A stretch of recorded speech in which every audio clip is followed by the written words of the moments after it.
Uniforms folded, flag hangs on the wall. Traded steel and thunder for silence in the hall.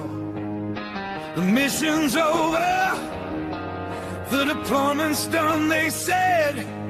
But the war inside my head, it hasn't left instead.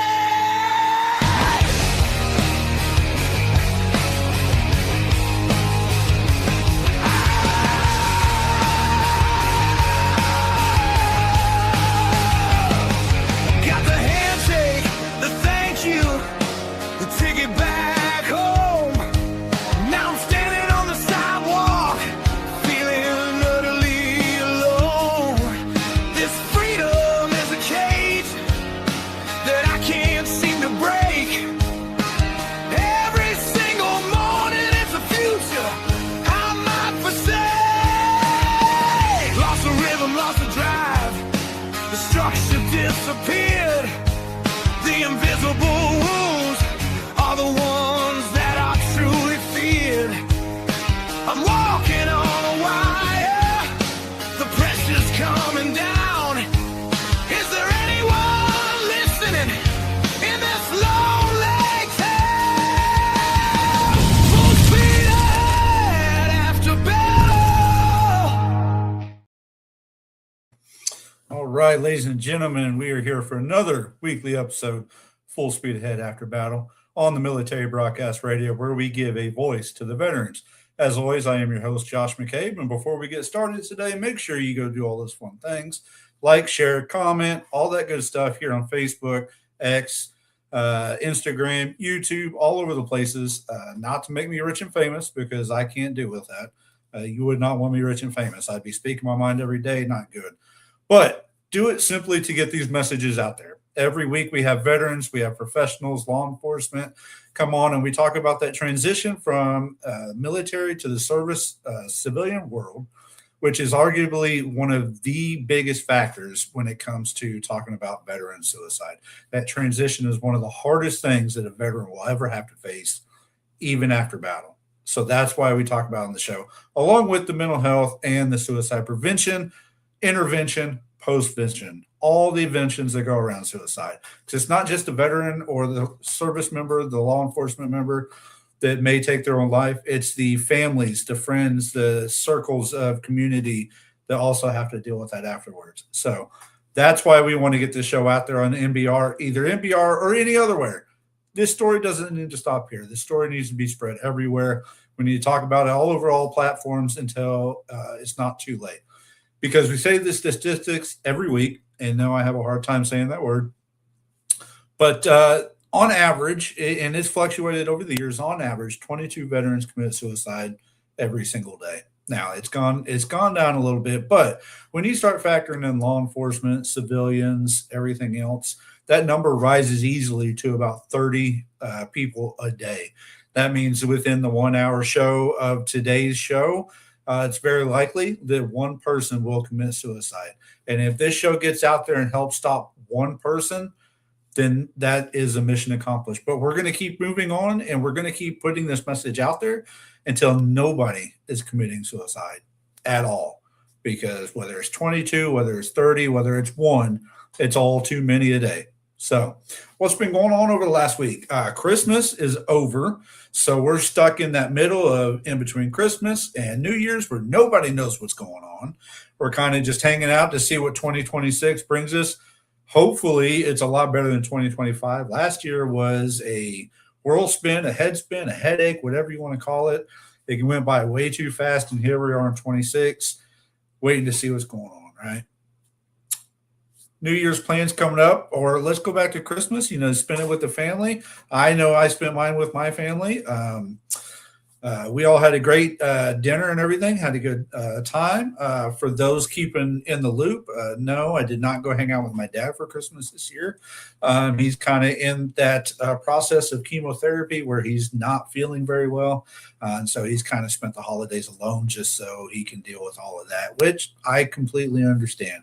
He's still checking in with family. I still get calls. So he's hanging in there. He's got some updates coming up. Another scan coming here in the next couple of weeks to see how things are working out. Let's talk about New Year's coming up, right? That's this Thursday. The only thing I do is go to my family's house, my in-laws, hang out, and watch some fireworks or whatever. But big thing is Friday, the Armed Forces Bowl game here at TCU. It's Rice versus Texas State. So we've got some tickets. We go to that. It's kind of an annual tradition for my family. Just to get out and go to a football game, get out into the crowd where it's very veteran friendly. It's hosted by Lockheed, which, being the Armed Forces Bowl, it just kind of makes sense. A lot of good veterans out there over the years. A lot of good organizations out there supporting veterans over the years. So we're happy to be going to that this weekend. What else is going on in the world? Unfortunately, another veteran. We lost to suicide. This one was Seaman Thatcher. He was stationed at Tinker Air Base. For y'all that know where that is, Tinker's kind of a big base.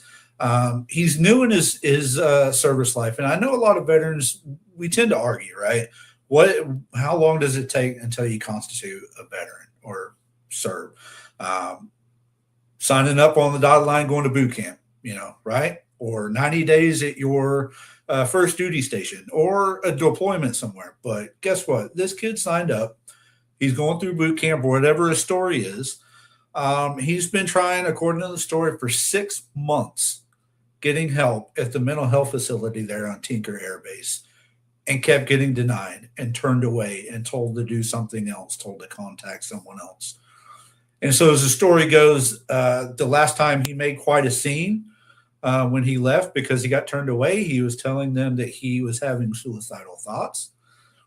His mental health was poor, obviously, and we know where that leads to. That's a downhill fast scenario that ends not well for anyone.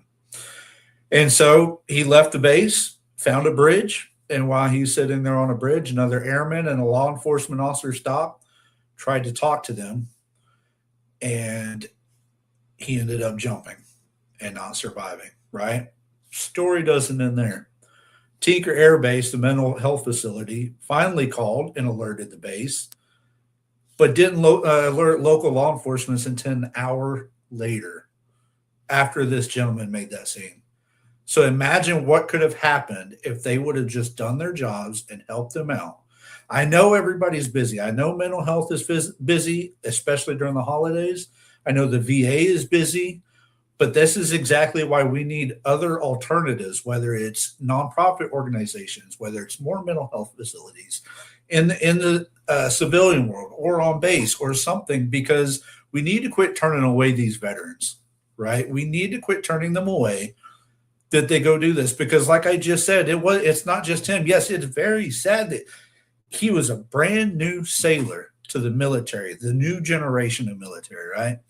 And he couldn't even make it to his first duty station because of some mental illness when he asked for help. And they turned him away over the holidays. The holidays is one of the most stressful time for veterans, right? For active duty, they're away from their families, maybe for the first time. They don't understand how it's supposed to go, what they're supposed to do. Or maybe it's the veterans that came home and they're used to being gone from family and friends for the holidays. And now that they're back, everything is different. So it's stressful on them that way. But the message is we need to find more ways to help these veterans out. And not just veterans, law enforcement, anybody dealing with mental health when it comes to suicide things. And like I said, it's not just the suicide prevention. That's what you do to help them before they make that decision, before they take their life, right? Then we talk about intervention, okay? So you found a veteran that did not, or he maybe attempted to commit suicide and he didn't make it. And now you need to talk to him and give him the help there. Or maybe he did take his life and now you're there to help the family deal with that loss. And then postvention is everything that happens after that, right? So you got prevention, intervention, postvention. Those are the three topics that we need to talk about when it comes to veteran suicide. So that's the statistic for this week. That's the one that's in the news. There are so many other suicides going on in this world, in this country, that are not in the news. This one just happened to be because he made it. He made a scene on base there, and that's how it made the news, I believe, from what I read in the story. We'll see how this whole rest of this story folds out. But let's get on. Last week we had the filmmakers, directors from American Sons documentary. That was a great Q&A, by the way. Thank you for everybody that tuned in and submitted their questions. This week we have a veteran himself. He goes by Stevo to most people. He is a retired, or he was a sergeant first class in the Army. We'll get more into what he did. But now he's an author, a 3-time author, award-winning author, and we're going to talk about those books. And we're going to talk about his problems with that transition, right? Like we said, a lot of veterans struggled, and he struggled more than most veterans, I do believe. So we're going to get into that story. And to introduce him, I've got one of his videos, and I'm going to go ahead and bring that up now for you.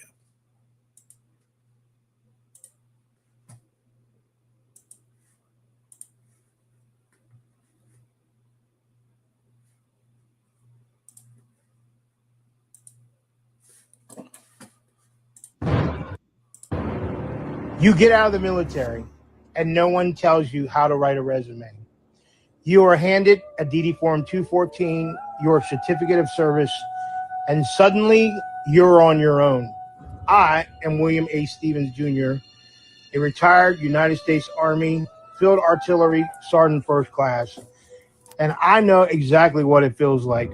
I am also a 3-time award-winning author and an Eric Hoffer Book Award winner in 2025 for The Broken Mirror.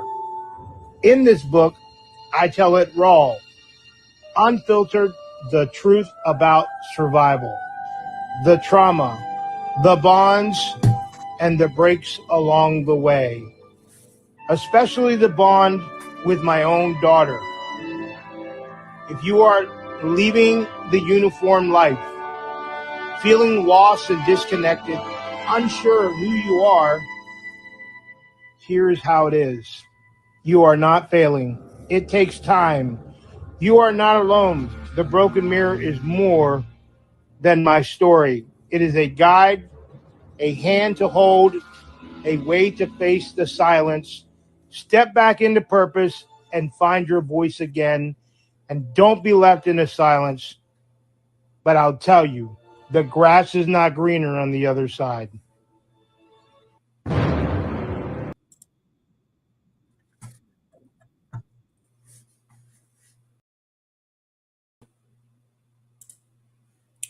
All right. Stevo, welcome to the show. How are we doing? Hey, Josh. What's going on, man? I am Stevo. Oh. 21 Production, Voice of the Voiceless, and I would like to thank the Military Broadcast Radio Network for having me on the show, man. Absolutely. I'm happy you're here. You're in the podcasting business as well. You do your shows. You're a veteran. You're an author. You're doing it all, it seems like. So welcome. I'm glad to have the experience. Thanks, man. Yeah, I have the Crawl, Walk, Run podcast, and also I'm now a 5-time award-winning author, and I'm no longer an author. I'm an author advocate. There you go. So before we get jumping into the story, why don't you tell us a little bit about Stevo the veteran? When did you join? How long were you in? What'd you do? And then kind of go from there. Born and raised in Carlisle, Pennsylvania. Joined the Army in 1988. Field Artillery, cohort unit. Went to Germany with all my boys. Some of them went to Turkey. I went to Nuremberg. Ended up the day after Christmas in 90, sitting on the dock in Saudi Arabia as a private, unloading equipment because we had already been preloading our equipment prior. So from December 26, 90, all the way to May 91, I was in Desert Shield, Desert Storm, and provided comfort. That made me truly think I'm an American hero, so I re-enlisted. Went to Fort Carson for 4 years. After that, went to Korea. Went back to Carson for 4 years. Went to Korea again. Went to Fort Lewis. Went to Fort Riley. Did multiple combat deployments and deployments, and I'm not just talking about Kuwait either.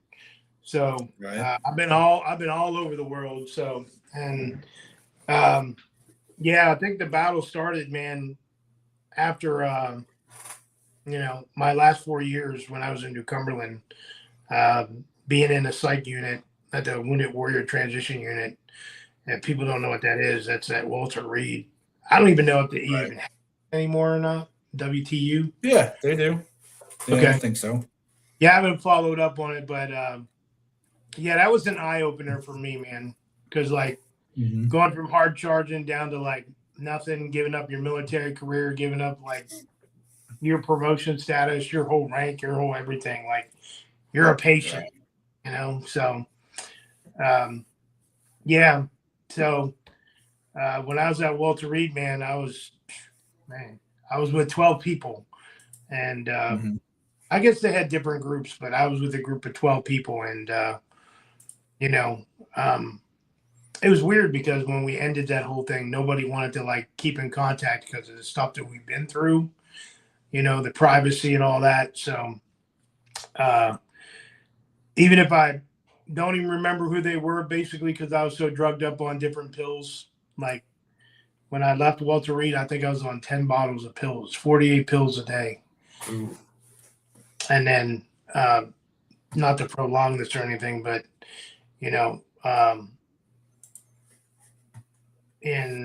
was it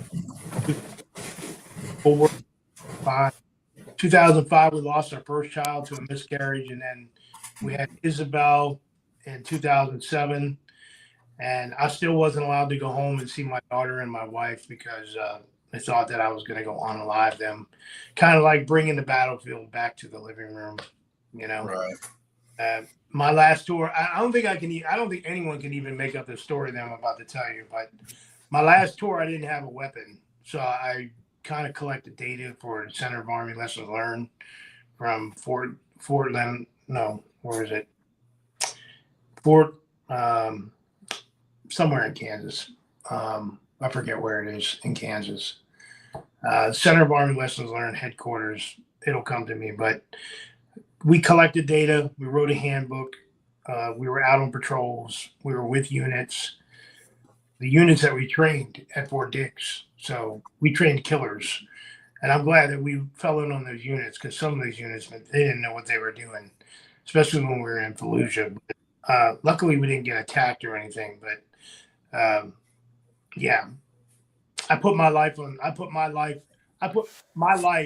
the hands of the people that we trained, like the Puerto Rican National Guard. So it was kind of cool. We wrote the book and got credit for being one of contributing authors. So, but yeah, that was like the highlight of my military career. So, but got home, and that's where the battle started because my ex-wife was my wife at the time. She was a psych nurse.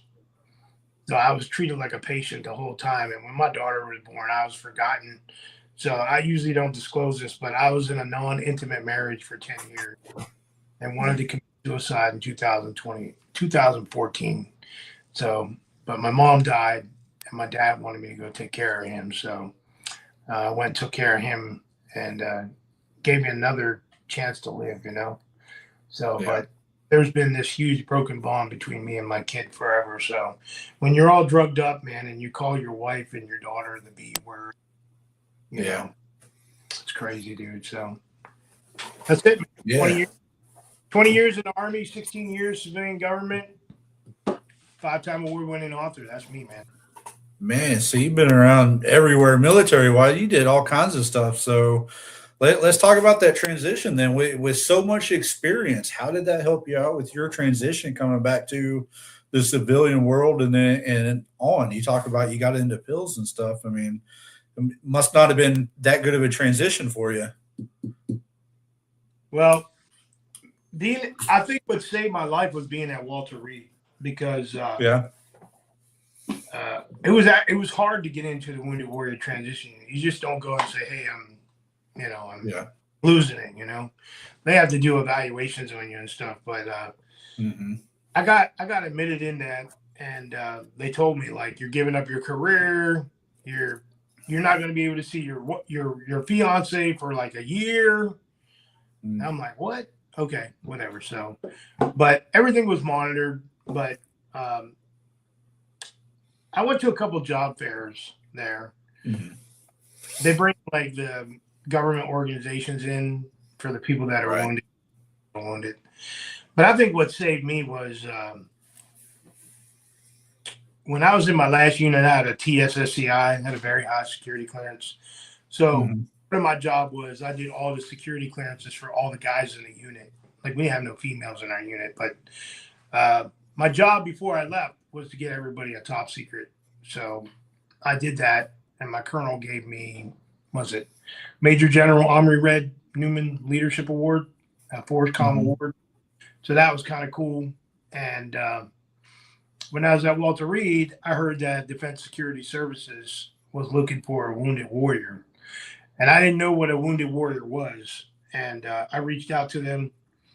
I didn't much have a resume. I just wrote a bunch of stuff that I did in my last unit. Like I took this stuff off my NCR and my evaluation report. And they were like, we want you to come down, man. We want you to be part of Defense Security Services, which is now Defense Counterintelligence Agency. And I would say, being at Walter Reed and in a psych unit, they didn't even care I was in a psych unit. They knew that I had knowledge, and they trained me to be a security specialist. So that was a great thing, and I thought that, man, I was going to get out and nail that. But man, I got out of Walter Reed. I retired. I went home. I sat around. I think I slept more than I was awake. Like my daughter was just trying to write a resume. Like I did do some resume writing courses, but they took like a 2-week course and crammed it into 2 days. Like I think days was watching some goofball talk about how to wear a tie and present. Right. But they never told us about, taking the military lingo and changing it over to civilian lingo, which I'll a bit later. But I got out. I worked for a cola company as a merchandiser. Man, from being a senior and going down to being a merchandiser and having to yacht you in like stores. And my boss was 27. I was 43. I was diagnosed. I was diagnosed right off the bat. I was diagnosed with diabetes at 43. And I was in the best shape of my life. I was in super shape. But it slowly dissipated because like the pills, like I said, I was on 10 different bottles of pills. Lithium was the killer. Lithium made my dental implants fall out. Lithium made me suicidal. I was on 48 pills a day. Like, I couldn't even imagine. Like, I was a zombie. Total zombie. But then I started working at the prison. Like, I went to the Correctional Academy in Elizabethtown, Pennsylvania. And then I started bringing the prison stuff home to my wife and my daughter. And, that wasn't good. But made it. I got a magic phone. Okay. We have this thing that looks like a resume that you did at Walter Reed, but we would you to come work on the Navy side of the house. So I was like, doing what? And they were like, we wanted you to be a security specialist. And I was like security guard? They're like, no, you're going to do all the behind the paperwork and stuff for the government, get people vetted into the unit and into the command. And I was like, ooh, wow. So got there in 2009, left in 2016. It was all right, but home life was terrible, man. No intimacy for 10 years. My mom died. I lived with my dad for 4 years. And then, I didn't know anything about veteran podcasts. I didn't know anything about veteran help. Like, I didn't care about veteran help. I didn't do anything for anybody. But then when I started, like, developing my manuscript for my first book, The Mirror, which has been branded to the second edition and now the Black edition, I'll definitely tell you that that whole transition has been so different. Like, and I've been with the same psychiatrist since 2008.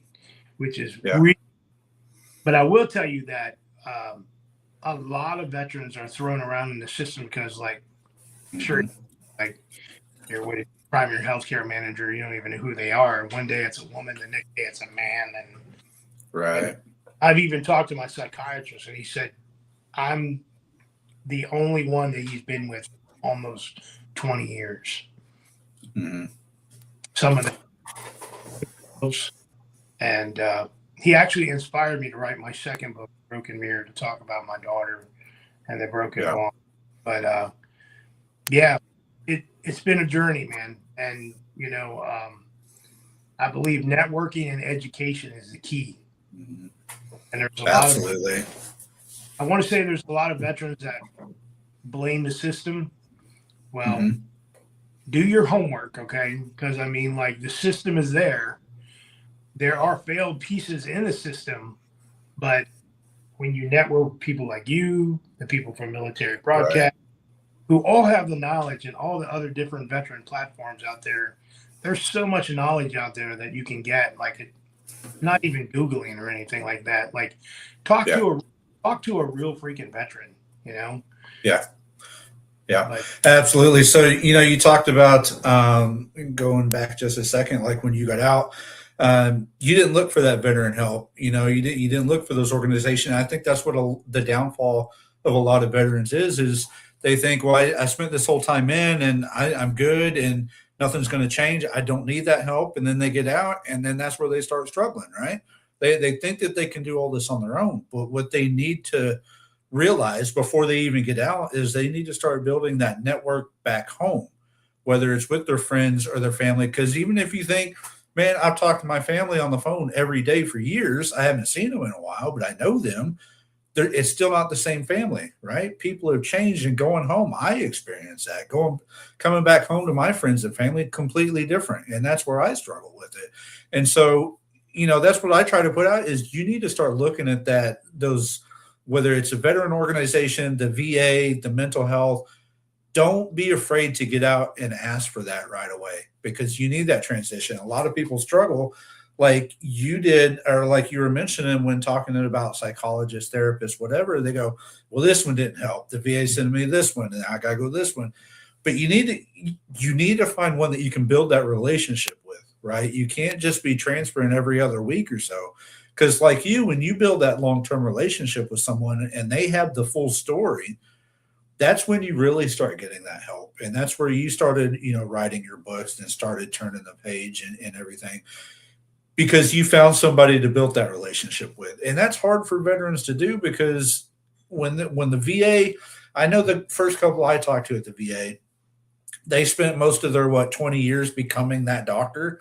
They know nothing about anything else other than the schooling that they went through. How can they understand my story, right? How can they understand what I've been through in whether it's battle or war or whatever maybe you went through? You got to find those people that maybe have been there, you know, or know what they're talking about and build that relationship with them.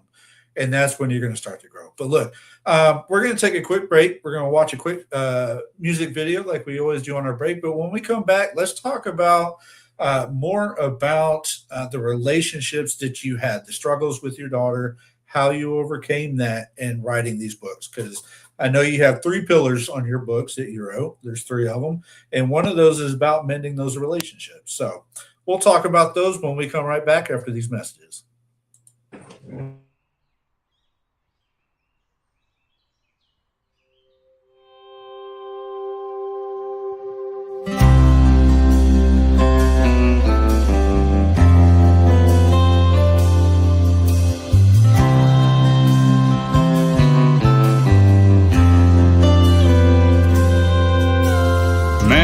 Thought we were through with this. Then I watched the evening news. There were folks that still wouldn't stand for the old red, white, and blue. At first it made me fight and mad how they think that that's okay. Then I thought they just don't understand, and given a chance I'd say, Have you ever been there when taps was played or for a 21 gun salute? Had to hear the words you never want to hear? Have you ever had to face that truth? When a son or daughter didn't come back home to a family so devoted, then you might not disrespect our flag if you'd ever been handed one folded.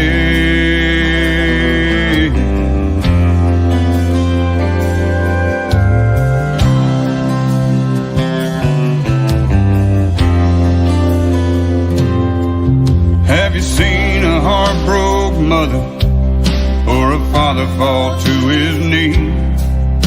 Been there when a family got the news that your freedom wasn't free? Have you seen a flag draped coffin?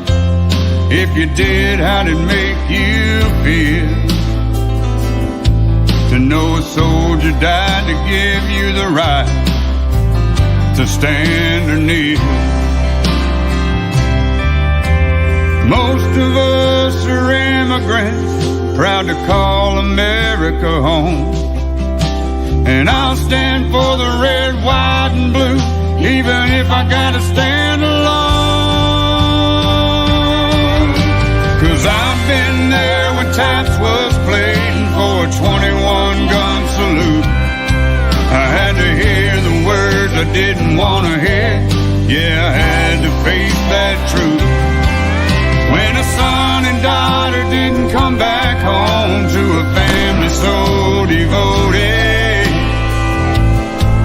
you never disrespect our flag if you'd ever been handed one folded. You never disrespect our flag if you'd ever been handed one folded.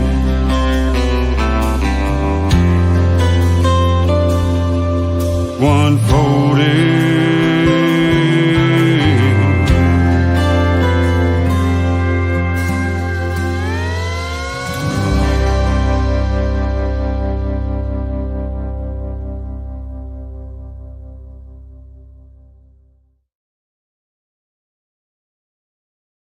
All right, ladies and gentlemen, welcome back to Full Speed Ahead After Battle. That was Wade Jennings with One Folded. If you don't know who Wade Jennings is, you need to get your head out of under a rock, right? Hey, that's the offspring of the old Waylon Jennings. I mean, come on, dude's a legend. So, anyways, this week's episode, Stevo, 1821 Productions, author, veteran, author advocate, veteran advocate, doing it all. So, when we left, we were talking about that transition and how things kind of, spiraled for you there a little bit. And let's get into now the relationship aspect of it and how, when veterans struggle, that affects the family, the friends. And, in particular, you mentioned in your book, in one of your pillars, your daughter. Like you, I've got a daughter myself. She was born in 2005, so a couple of years older than your daughter. Family knows, but it was a struggle over the years serving. I was active duty for 8 years while she was growing up. Her mom and I split when she was under 4, and so hard seeing her grow up. When I got out, we started mending that relationship and getting to know each other more, and even that's a struggle, like we say. It's hard coming back from deploying or service and rebuilding those relationships. And now, I'm excited because she's having a baby in May, my first grandchild, which at 42, I'm like, I'm not supposed to be a grandpa yet. So I hope, Stevo, you've got some time before that happens to you. But, let's talk about that. The relationships that you mentioned weren't going so well for you. So basically, from what I learned from my ex-wife's friends, she only wanted a kid from me. That was it. And she knew that she was going to get the military benefits for the child. So we were in love, but I don't know what happened. I really don't. I know that I wasn't the same person when I came back from Walter Reed. And she told me, because one thing that was irritating, I was only 50% when I got out. My ex-wife told me I should have been 100%. Like, so I was not abducted. I was abused and my dad beat me. My dad was an alcoholic. And I vowed that I would not take that to my daughter. But I did I mentally abused my child. And sometimes never talked to my daughter like she was like a soldier or anything. But it was more cussing and degrading. And, you know, my daughter was a pageant girl. And I got to do stuff with her there. And, you know, she knew that I was fighting behind the scenes with her mom. And, you know, she's like, well, if you're going to call Mama B, I don't want nothing to do with you. You know, eventually when your daughter tells you, you know, look, I don't want nothing to do with you because, like, you're a deadbeat. And I'm like, okay, now she's cheering. And that's $8,000 a year. And who's paying for that? You know, not her mom. So then my daughter became a world cheerleader. Like, she went to Florida by herself at 13 years old. She was like, the hell with this. I'm not staying with mom and dad. Like, I was already gone. Like, when my dad died in 2017, I had already, like, left my wife. And all I'm saying is I didn't believe in my daughter. I had no faith in my daughter. You know, I tried to attempt to help her play soccer. She got hit in the face, gave up that sport. Became a pageant girl, won a couple times, gave up that. Then she was a competitive cheerleader. She didn't like that, so she wanted to be a world cheerleader because she grew out of her gym. And I'm like, we're spending $15,000 a year on this kid, and what's going on? So at 13, she won her first world title. And it made me look like an idiot. And then at 16, she won her second world title. And now she's a freaking coach for the team. Okay. My daughter endorsed my last book. That's how good the bond is now. Good. She officially did the endorsement of my last book called No Filter, From Skateboard Kid to Entrepreneur. And hurt me the most was when I read that the most she got out of me being her dad was teaching her how to drive and then giving up my whole veteran journey to go to Florida and stay with them. I stayed at a campground, but her mom lost her job and there was no money coming in. So I just gave up everything, you know? So I stayed Claremont and different campgrounds. And I'll tell you, the campgrounds is where the pain is. There's a lot of veterans that are out on the road that are silent and people in Canada and stuff like that. But The Broken Bond is this book right here. The Broken Mirror. It is military transition, self-help, and self-development, and the broken bond between me and my kid. And it won 3 National Book Awards, and it was nominated for the Eric Hoffer Book Award. And I don't have my first book because it's under construction. Something I want to change the back cover. So right now I'm working with Ingram, and I've done everything that I can to my cover, and now they're going to like put it together. This is my final book called No Filter. It's got a bunch of swear words in it. That's why it's got the parent advisory symbol in it, you know. But this is true, honest gut, the abuse, the marriage, message to authors, leadership.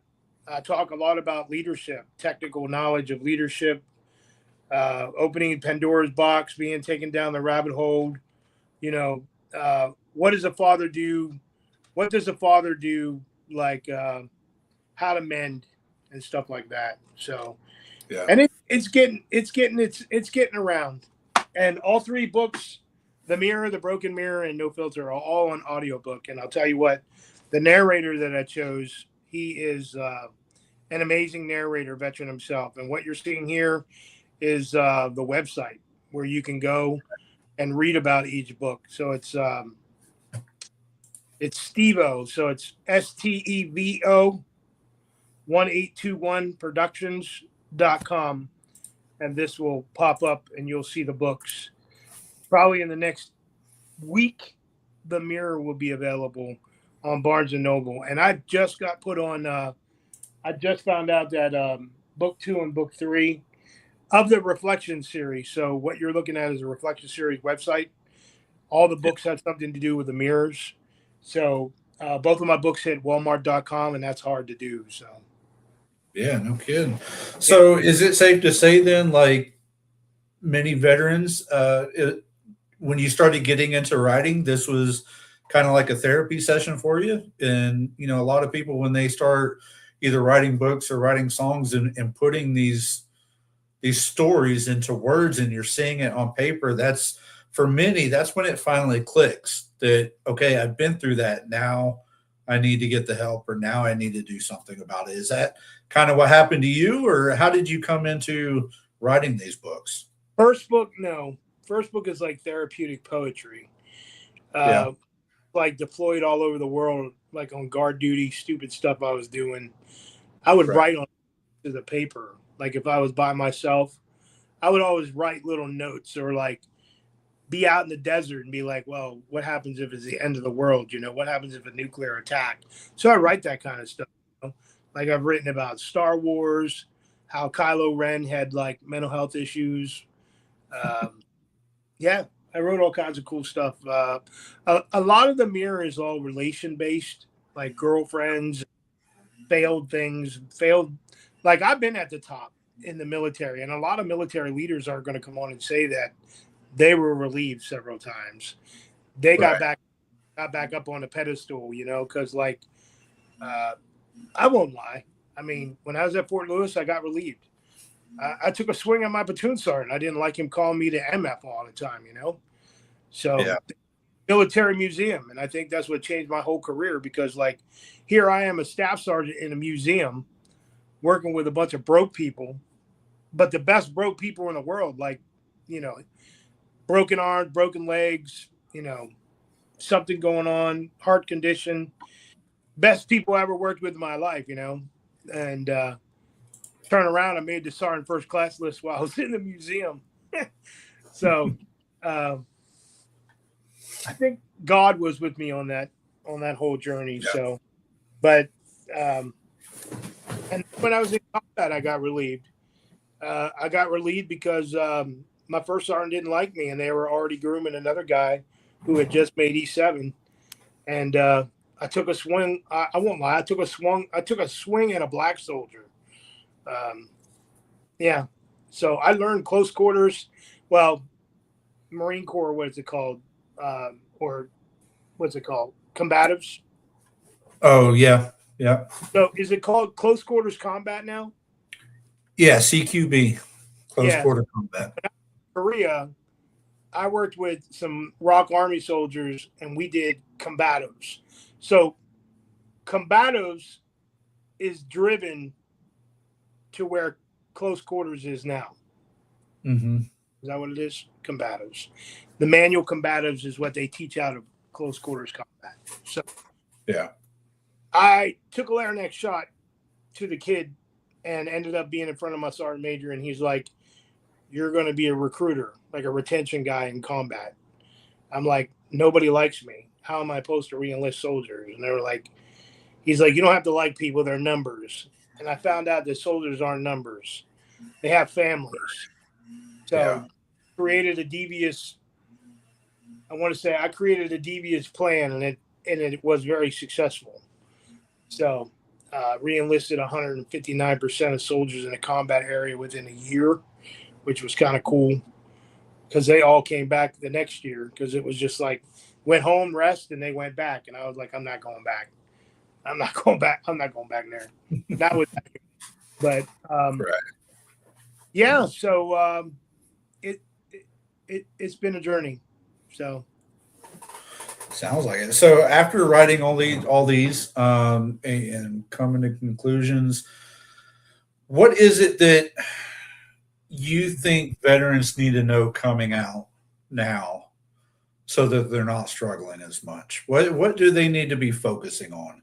The video that you showed is the video Yeah. I'm sending to the Army publications, because I truly, this book is $15 right now. If the Army would buy this book for $1, okay, or 50 cents, and I sold 10,000 copies, and they had given them out starting in the Army and hopefully military. If every soldier left the military with the DD Form 214, this book right here, talking about resume writing, going from military to civilian lingo, coping mechanisms that I use instead of doing pills, death and dying, suicide, relationship bond between a father and a daughter or a child. I believe that every soldier left the military with this book or some type of transition book. Yeah. I believe that we could lower the stigma of 22.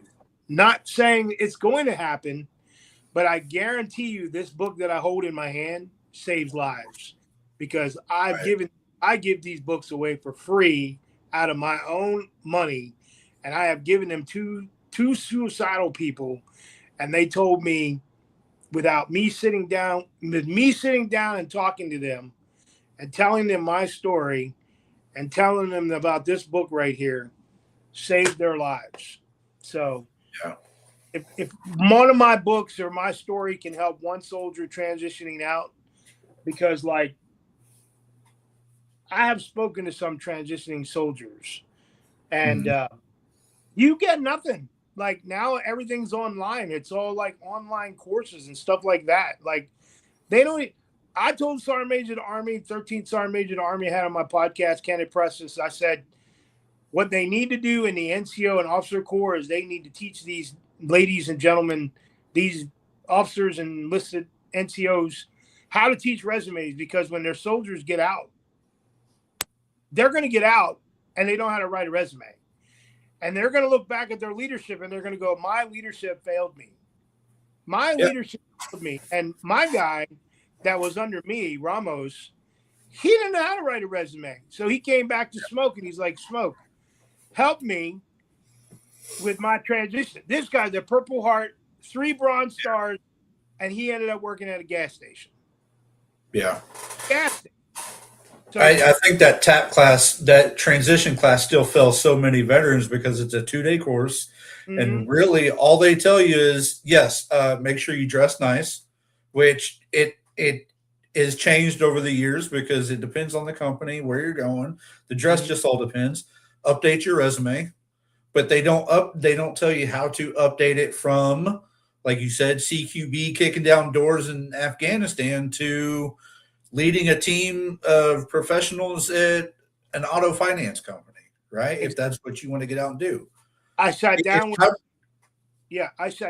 HR people from the government civilian side, and we discussed this stuff for my second book. And so if you're a platoon sergeant or a first sergeant or a commander, you're not that when you get out. You are supervisor, mentor, advisor. If you're a colonel or higher, maybe CEO of an organization. Leadership, what they want. They don't want to know you went to combat. They don't care if you have awards. I tell people, don't put your awards unless you have like maybe a Bronze Star, a Purple Heart. You know, I don't too many Medal of Honor people, but they're out there. Most of those people don't know what any of that is. And that's the same as don't put 11 Bravo or STG or whatever your MOS or your rate was, because they don't understand that. And when you send those resumes in anymore electronically, right, these companies are sending it through a computer system that's looking for those keywords, like you said, leadership, mentor, teamwork, responsibility, things like that. So that's the thing that TAP class does not teach, is what are those keywords, how to translate those words, what should I be looking for? Because all they say is US.gov, usjobs.gov. Like one of my buddies who is an HR guy who actually wrote the preface to my book, John, he told me that when you do those jobs, man, you got to look at the job description and and tailor your resume to that job description, because like I'll say an example, if I'm a GS-11, a government GS-11, that's what I was the whole time I was in the government service. I never got promoted because of my PTSD.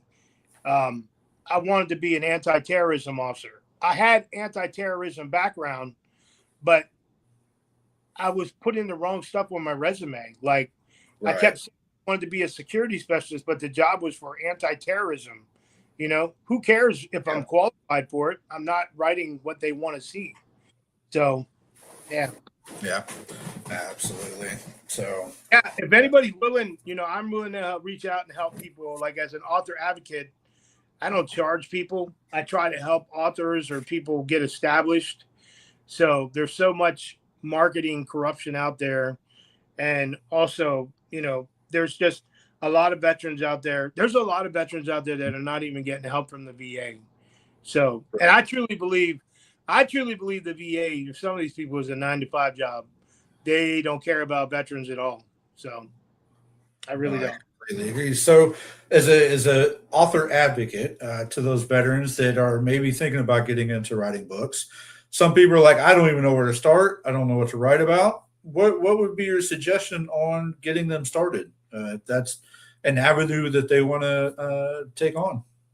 No filter. There you go. So in No Filter, I wrote here real quick. Message to all struggling authors: prepare yourself. So there's like certain steps that you take, you know why you're writing. Write to one person. Be willing to bleed. Understand the cost. Prepare in silence. Build your discipline. Invest in learning. Decide on how you're going to publish. Most publishers will scam you. Yeah. Protect your voice. Visualize the finish line. And don't write for awards. Write to help people. And I've always noticed that most people that write, authors are the unheard voices of the voiceless. And a lot of authors are in trauma, going through I believe everyone goes through some type of trauma. It doesn't matter if it's combat related. Like a new thing I've seen on TikTok, it's like, okay, I got PTSD, but I got PTSD from being in the military. No, I got PTSD from being deployed to Kuwait. I got PTSD from being in the combat zone. I got PTSD from being in actual engagement in combat. So there's different types, okay? Yeah. Hell, you got the political PTSD now. Like you're we were going to talk about this, but you're Canada and you just have a meltdown. Have you seen some of these people that have absolute meltdowns on the internet? I mean, it's absolutely crazy. Yeah. It's a mental health condition. It is a disability. It's a type of disability, you know. But the other thing I was going to say is if you're going to write, the Mirror and the Broken Mirror are approved by the Pentagon, have been approved by the Pentagon Review Board because of my high security clearance I had and the stuff that I put in there about long-term medication use from the VA. I was amazed that they let me put that in there. But pills that you're taking today, you have to read and research on the pills that you're taking, because some veterans are taking sugar pills and they don't even know it. Yeah. You know? Some veterans are taking pills like me. I got my 100% because I proved to the VA that I got tremors from lithium and other types of medication.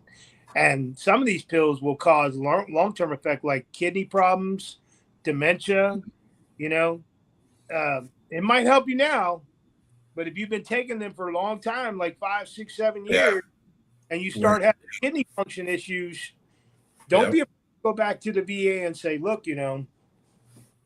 But yeah, I was seeing something the other day. I don't know if it would be approved or not, but someone said they should just abolish the VA in general. Like all the people, they should have their connection, and everybody be able to go to outside sources, because the VA is just a waste. It's a complete waste.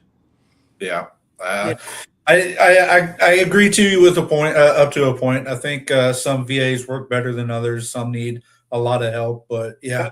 So look, we're coming up to the end of the hour. I know we got started a couple minutes late, but we got a few minutes left. So I run everybody, Stevo, through the 2 minute drill here at the end. 2 minutes to speak your heart, speak your mind, put it out into the world. What you're feeling, what we need to say that's going to get people the help that they need. First of all, I forgot to say it when I came on. Thank you for your service and your sacrifice. Thank you for anyone that's watching as a veteran or that is a spouse or a child, because part of the 22 is children and their family members watch this veteran, not because the veteran commits suicide.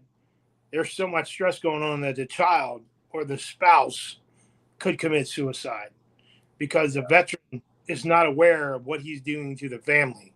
So that's why we have podcasts. That's why we have outreach groups and networking to help people. But in general, mental health is a life sentence without parole. I worked in a prison. I've seen murderers and killers get parole and walk. And PTSD, mental health, whatever type of whatever you identify that the disease or illness or what you got, the demons ain't going away. It doesn't matter. You can get hypnotized. A scent, a trigger, a sound, something will bring it back. Trust me. Yeah. And in closing, I would say, I'm not saying go get my books, but if you like audiobooks, the audiobooks are definitely will resonate.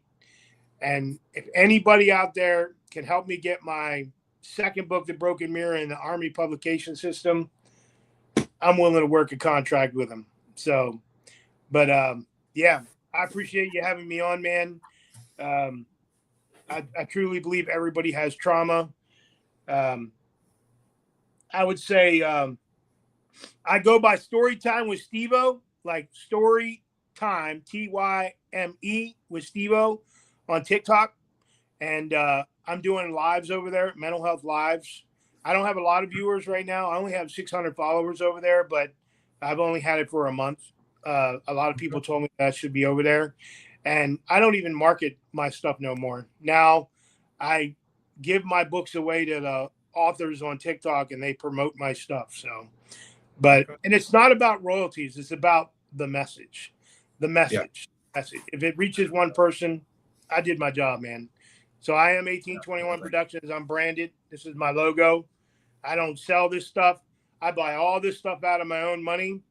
I'm working on a collection box right now that's coming in a couple days. So all 3 books will go in the collection box with my commemorative coin for the shield, 1821, a bookmarker, a lapel pin, and a sticker pack.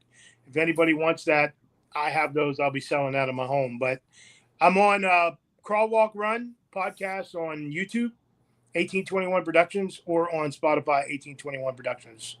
I go by the voice of the Voiceless. I'm Stevo. Thank you. Thanks a lot, Steve. Well, I'll see you around. Yeah, man. All right, ladies and gentlemen, that's another episode of Full Speed Ahead After Battle with Stevo. That guy's been around. He's seen a thing or two in the Army. He did 20 years. He heard him. He got out. He did some more. He's putting in a lot of work into his books.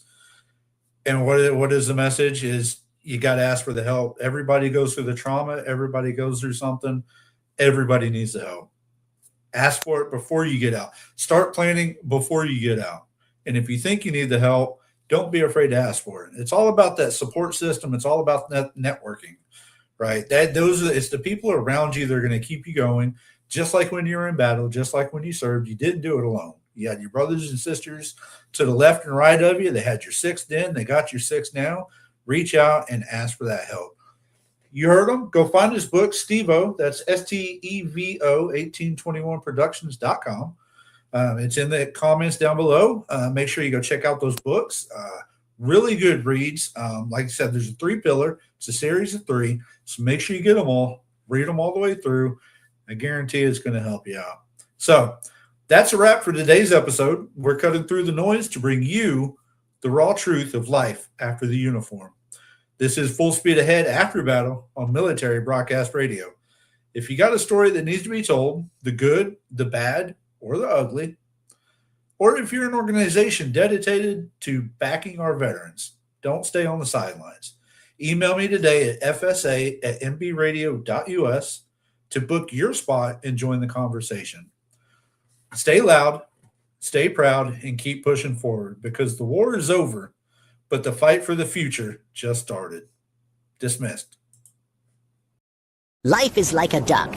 Tough times don't last, but tough people do. Here at Military Broadcast Radio, we're teaming up with our friends at Die Tired, the veteran-friendly music band spreading strength, resilience, and mental health awareness one shirt at a time. And check this out. Their brand new shirts feature broadcast beaker right on the breast pocket. A reminder that you can weather the storm, and you're never alone. Shirts are only $25, and proceeds support giving veterans a voice. MBR's mission to teach veterans how to podcast and videocast. Because when our vets are talking, they're not overthinking. They're not second-guessing. Together, we stop the 22 stigma. Grab your shirt today at mbradio.us and hit the shop. Or go directly to toramerch.printavo.com/merch/dietiredband. That's toramerch.printavo.com/merch/dietiredband. Suit up, stand strong. Remember, we're unduckable together. You're built tougher than the storm. Ladies and gentlemen, thank you for tuning in to Military Broadcast Radio. As we wrap up today's show, we want to remind you that the podcast of today's episode will be available right after we go off the air. So if you missed any part of the show or want to listen again, be sure to check it out. And remember, we're here to support and honor our veterans. Your stories and experiences matter, and we are committed to giving you a platform to share them. That's right. We're here to give our veterans a voice. So don't forget to catch the podcast and stay connected with us. Giving our veterans a voice.